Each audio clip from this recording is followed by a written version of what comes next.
Hey folks, welcome to the very first episode of my IGTV series all about understanding fat loss and the metabolism.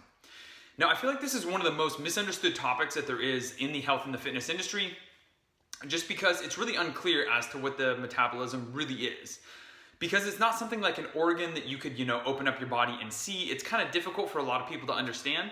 And I think that that's also part of the reason why there's so many myths and so many mistruths about the metabolism out there that only makes it more confusing for people. So today what we're going to do is explain how to simplify it and how to view it, really. And so that's why I use the analogy of your metabolism being just like Legos. I'm not sure about you guys, but I grew up playing with Legos, and anything that takes me back to my childhood, of course, makes me a little bit nostalgic. But I feel like an analogy is really good to help you get a better understanding of what it is and what it isn't.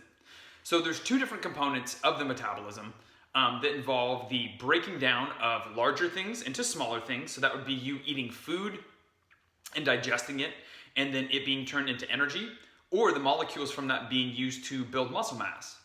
On the flip side of the metabolism, we have another aspect of it where it totally involves the building up. So just like Legos, you can take a large Lego structure and break it down and take pieces off of it and put it on another structure. So that would be the breaking down aspect of it.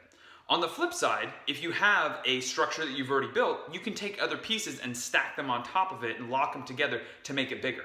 So a perfect example of this would be, kind of as we touched on a little bit earlier, when you eat food, you break it down and you digest it. Now, when that food is broken down into smaller molecules, it can be used for energy, or it could also be used to build muscle mass if you've been strength training. So the building up and breaking down go on simultaneously, and they kind of feed into one another. But we're going to start there, and we're going to leave it at that, because the goal of this video is to give you kind of a base layer of what it is and what it isn't. We'll be going into a lot of the different, more kind of nitty-gritty components in later videos, but I want to start at this real base layer level of understanding the metabolism. It's not an organ. It's literally just the chemical reactions that take place inside your body all day long that contribute to all the building up, but then also the breaking down of things. And when you think about it in that regard, it's really easy to understand how it plays such an important role in so many different functions in the body that take place all day long. So let me know if you guys have any questions. I'm more than happy to come in here and answer whatever you guys have. Leave any likes. I always love and appreciate those. So thanks for watching, and I'll talk to you guys soon.